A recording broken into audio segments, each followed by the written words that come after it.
La violence a fait son retour au Moyen-Orient. L'attaque meurtrière menée par les terroristes du Hamas et la réponse tout aussi brutale d'Israël font trembler tout le golfe Persique. Et la secousse s'est ressentie jusqu'à Washington, Moscou et Pékin. Chaos politique et humanitaire, avec ce nouvel épisode d'un conflit qui n'en finit plus et qui malheureusement devrait durer, peut-être s'intensifier et s'élargir. Chaos diplomatique aussi, avec le spectre des guerres passées qui apporte le doute sur les accords de rapprochement récemment signés entre Israël et plusieurs pays arabes. Mais surtout chaos économique pour les belligérants et pour leurs partenaires commerciaux. Et comme nous sommes sur Money Radar, c'est évidemment de ça dont je vais vous parler aujourd'hui. Israël n'en est pas à son premier conflit depuis sa création, mais à chaque fois, son économie a prouvé sa résistance. C'est un cas d'école dans l'histoire économique contemporaine, une jeune nation dont les frontières sont toujours floues et contestées, mais c'est aussi une économie développée qui cultive l'ambiguïté nucléaire, et un pays prospère, avec un PIB par habitant largement supérieur à celui d'un Français. L'inflation y est bien mieux maîtrisée qu'en Europe, sans parler de la dette, du chômage, du taux de croissance. Pourtant, depuis sa création, le pays a traversé près d'une dizaine de périodes de conflits ou de guerres qui n'ont pas entamé son envol économique, même si certaines ont été plus douloureuses que les autres. En sera-t-il de même cette fois-ci? Pour essayer de savoir ce qui va se passer maintenant, rien de mieux que de regarder ce qui s'est passé avant. Ce n'est peut-être pas toujours très précis, mais c'est bien plus efficace qu'une boule de cristal et ça a déjà fait ses preuves. Entre croissance et violence, quelles répercussions devons-nous attendre de ce nouvel épisode meurtrier sur l'économie israélienne et sur celle de ses partenaires? Je vous dis tout, mais juste avant, un petit message de la part de l'équipe. Si vous aimez notre chaîne et que vous avez envie de nous aider, c'est facile et gratuit. Pour garder notre indépendance, nous avons surtout besoin de nous faire connaître. Et pour ça, on compte sur vous. Alors abonnez-vous à la chaîne et rejoignez notre newsletter. Chaque semaine, on décortique l'actu financière et on vous présente de nouvelles opportunités d'investissement. Bienvenue à toutes et à tous sur Money Radar.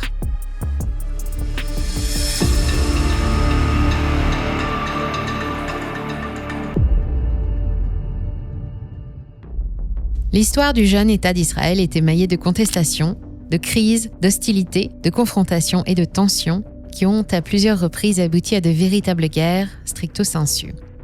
Le pays naît dans la douleur d'une première guerre contre la Ligue arabe et les armées de Syrie, de Jordanie, d'Égypte, d'Irak et du Liban, qui n'ont pas accepté la déclaration d'indépendance de ce petit territoire encerclé par leur propre pays.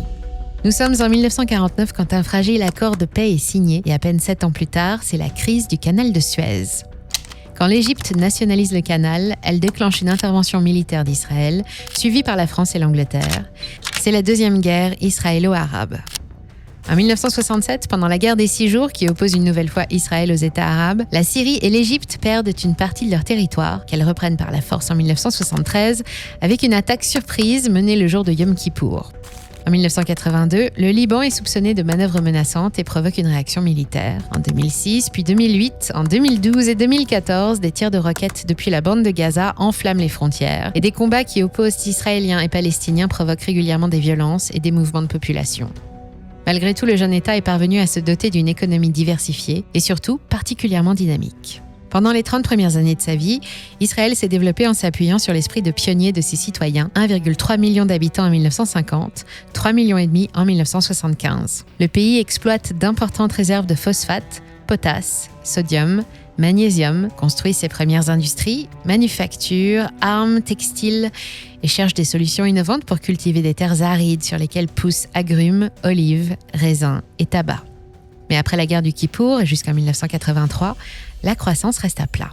Les combats n'ont duré que 19 jours, mais leur violence a maintenu le pays dans une situation fragile pendant près de 10 ans. Aux pertes matérielles et humaines se sont ajoutées la perte de confiance, les baisses d'investissement et le prix de la guerre, puis de celle menée contre le Liban de juin à septembre 1982. L'incident a provoqué un choc pétrolier mondial et causé des ruptures diplomatiques en rafale. Au début des années 80, tous les fondamentaux sont dans le rouge. Le pays est victime d'une inflation délirante. De 13% en 1971, elle atteint 111% en 1979 et dépasse 480% en 1984. La balance commerciale s'est effondrée en même temps que la livre israélienne et les relations avec le reste du Moyen-Orient se sont fortement dégradées, à tel point que le pays se retrouve isolé, encerclé par des pays hostiles. Pour se sortir de ce mauvais pas, il allait falloir quelque chose d'énorme, et ce truc énorme a pris la forme d'un plan de réforme massif. Le premier ministre en poste à l'époque, Menahem Begin, a déployé les grands moyens. Son plan de stabilisation économique passe par la création du nouveau shekel, appelé à remplacer l'ancien dès 1986, et il ouvre Israël au libéralisme et à l'économie de marché. L'État pousse à l'industrialisation, investit dans les technologies de l'information et les communications et dans la production de systèmes de défense et d'armement avancés. Grâce au processus de paix entamé en 1991 à Madrid et qui aboutira aux accords d'Oslo en 2013, puis au traité de paix israélo-jordanien en 2014, Israël peut enfin se recentrer sur ses objectifs de croissance et courtiser les investisseurs étrangers. Tous les projets s'appuient une nouvelle fois sur la population, renforcée par des vagues d'immigrants de l'Aliyah, autant de travailleurs qualifiés dans des secteurs en forte demande et autant de consommateurs en plus pour alimenter le marché intérieur. En 1990, on recense 4,6 millions d'habitants et plus de 6 millions à l'aube de l'an 2000. À ce moment-là, Tel Aviv est déjà considéré comme un pôle technologique mondial et les activités des startups high-tech représentent 14% du PIB. Puis les années 2000 sont marquées par l'apparition d'une première crise qui n'a rien à voir avec ses voisins pour une fois, mais liée directement à son nouveau modèle libéral. Comme partout ailleurs dans le monde, les valeurs technologiques israéliennes sont frappées par la crise des dot-com en 2001. Israël expérimente alors le chômage qui grimpe à près de 10% avant d'affronter la crise des subprimes en 2008. Heureusement, le système bancaire israélien a beaucoup appris des crises précédentes et il est réputé pour sa gestion prudente. Il est sous surveillance permanente de la Banque centrale d'Israël et il est peu exposé aux subprimes. Il résiste sans trop de casse et se relève vite. Aux yeux des investisseurs du reste du monde, il apparaît alors indestructible. Israël fait partie des rares pays à avoir conservé une croissance positive en 2008. C'est une petite économie très bien organisée, et par la suite, elle va devenir en une poignée d'années seulement une superpuissance gazière. Avec la découverte d'importants gisements de gaz naturel mis en exploitation à partir de 2013, jusqu'en 2019 pour le petit dernier, Léviathan, le PIB a bondi de 122% en seulement 10 ans pour flirter avec le demi-trillion de dollars en 2022. Et à l'heure où les économies développées se sont débarrassées de leurs industries, Israël continue de produire. On compte alors 6000 startups qui produisent 18% du PIB et comptent pour la moitié des exportations. Elles sont leaders dans le domaine des équipements et de l'optique médicale. Elles dominent l'industrie pharmaceutique aux côtés du géant Teva et les technologies de l'information avec Wix, Checkpoint Software, CyberArk. Le pays est un pôle mondial de cybersécurité et de la fabrication de systèmes électroniques. Israël fournit également le reste du monde en diamants taillés, en produits chimiques, en métaux et en produits agricoles recherchés, des huiles, des avocats et des agrumes en particulier. Environ un quart de ces exportations partent vers les États-Unis, partenaire et soutien historique, un autre quart vers l'Europe et un peu plus de 23% vers l'Asie. Pour assurer un tiers des besoins de son économie, Israël se fournit auprès de l'Europe et importe essentiellement de l'énergie, des matériaux et des biens de consommation. Ses industries sont dynamiques et son économie est diversifiée et bien intégrée au reste du monde, mais cela ne l'a pas empêché de ployer sous la violence de la crise sanitaire en 2020. Les fermetures d'entreprises ont amené le chômage à 15,7%, un niveau qu'on n'avait plus revu depuis 50 ans. La consommation intérieure a chuté de près de 10%, le déficit public a bondi de 3,7% à près de 12%, mais les ventes de son secteur techno ont continué d'augmenter. Passé le premier choc des confinements et les protestations contre la réduction des libertés publiques, l'industrie technologique israélienne a déplacé ses activités en ligne et n'a même pas ralenti. Les startups ont continué de lever des fonds massivement, 9,3 milliards de dollars en 2020, 25,6 en 2021 et encore 10 en 2022. Factuellement, l'activité économique a bien mieux résisté que partout ailleurs dans le monde et a aussi profité d'un rebond exceptionnellement durable. Évidemment, la crise sanitaire a eu un prix en Israël comme ailleurs, et l'inflation liée aux différents plans de soutien anti-Covid et à la hausse des aides sociales a pointé le bout de son nez dès novembre 2021. Conséquence, les taux de la Banque centrale israélienne sont eux aussi passés de 1 à 4,75% en quelques mois pour tenter de contrer le lent déclin du shekel sur le marché des changes. Alors qu'il fallait 3 shekels pour se payer un billet vert à Noël 2021, il en faut 3,84 agorotes à la rentrée scolaire de 2023, une différence de 26%. Mais la Banque centrale d'Israël assure disposer de réserves suffisantes pour soutenir sa devise en cas de crise. Je suis persuadée qu'elle ne s'attendait pas à ce que ladite crise arrive aussi vite. Après le Covid, le PIB n'a reculé que de 1,5% avant de rebondir à 9,3% en 2021 et 6,5% l'année dernière. Pour 2023, les prévisionnistes du FMI ou de la COFAS pariaient sur plus 3%. Mais face à l'inflation persistante et à la baisse de la cote de confiance du pays auprès des investisseurs étrangers, le ministère des Finances israélien a abaissé ses prévisions de croissance à 2,7% en mai dernier. L'inflation. Elle a culminé à 5,4% en janvier 2023 avant de redescendre sous le plancher des 4% en août, puis en septembre dernier, des niveaux largement inférieurs aux nôtres, mais toujours au-delà d'une limite de 3% fixée par la Banque centrale. Quelques jours plus tôt, l'agence Moody's a abaissé la note de la dette israélienne de positive à stable. Elle a progressé plus vite que la croissance, mais elle reste limitée à 70% du PIB. Heureusement, le pays semble aussi avoir retrouvé une certaine stabilité politique. Une crise a débuté en 2019 au sein même du gouvernement et n'a pris fin que récemment, en novembre 2022, avec la formation de l'actuel gouvernement du Premier ministre Benjamin Netanyahou. Sur le plan diplomatique aussi, on progresse. La paix se renforce avec les pays arabes, en particulier grâce aux accords d'Abraham signés avec Bahreïn et les Émirats arabes unis, puis avec le Maroc et le Soudan, qui semblent mettre de côté la question palestinienne. Ça tombe bien, car on vient de le voir, Israël n'est jamais aussi prospère qu'en temps de paix, et le pays a beau être vu comme le meilleur élève de l'OCDE, il souffre aussi de problèmes chroniques. Les milliers d'immigrés qui débarquent chaque jour ne parviennent pas à se loger, et l'industrie de la tech affronte une pénurie de main-d'œuvre qu'il faut absolument pallier. Bref, la jeune nation a encore de beaux défis à relever. Malgré la paix apparente, des affrontements ont toujours lieu avec le voisin palestinien, et derrière l'illusion des accords de paix, un vent de violence attise doucement les braises du conflit. Israël se classe toujours honorablement à la 16e place des plus gros budgets militaires du monde en 2022 et 3e derrière l'Arabie Saoudite et l'Algérie, si on compte en dépenses par habitant. Ils sont aujourd'hui 9,36 millions. Et voilà où nous en sommes quand le déluge s'abat sur Al-Aqsa. Évidemment, dans le monde entier, c'est la consternation. Et passé le choc, les marchés réagissent rapidement. Les deux principaux indices de la bourse de Tel Aviv dévissent de plus de 6%, pendant que l'indice TA Finance rend 8,25%. Sur les places étrangères, les baisses sont modestes, mais les marchés s'agitent. L'indice VIX mesure la volatilité sur les marchés américains. Depuis le début du printemps, il traduisait un certain calme, mais il a repris pas mal de vigueur depuis le début du mois. Le Fear and Greed Index traduit aussi une froideur générale chez les investisseurs américains. La montée des tensions, le risque plus élevé d'attentats ou d'actes terroristes et les perspectives d'un élargissement du conflit ont des conséquences néfastes sur la confiance mondiale, qui se traduit par une baisse des volumes échangés. Sur le marché d'échange, en quelques jours, le shekel recule à nouveau de 4% contre le dollar, soit 12% depuis le début de l'année, et de 8,7% contre l'euro, soit 17% en tout depuis le 1er janvier. Cette fois, beaucoup d'observateurs craignent que le conflit ne dure plus longtemps que d'habitude, et surtout qu'il s'étende à tout le golfe Persique, et que le monde entier se fracture une nouvelle fois. Si les accords d'Abraham ne sont pas remis en cause, en tout cas pas encore, certains pays arabes d'Afrique du Nord et du Moyen-Orient pourtant hostiles au Hamas refusent de condamner clairement l'attaque du 7 octobre. En Irak, en Algérie, en Iran, au Qatar, en Jordanie ou aux Émirats arabes unis, je cite, « On condamne les attaques contre les civils d'où qu'elles viennent ». En Égypte et au Maroc, les gouvernements déplorent la violence de l'attaque et réprouvent les prises d'otages, mais la rue affiche son soutien aux forces du Hamas, pendant qu'au Liban, le Hezbollah prépare une offensive punitive contre Israël. Du côté de l'Arabie Saoudite, qui n'a jamais reconnu l'existence de l'État d'Israël, on était justement décidé à revoir les positions et à normaliser les relations. C'est ce qu'annonçait le prince héritier Ben Salman en septembre dernier.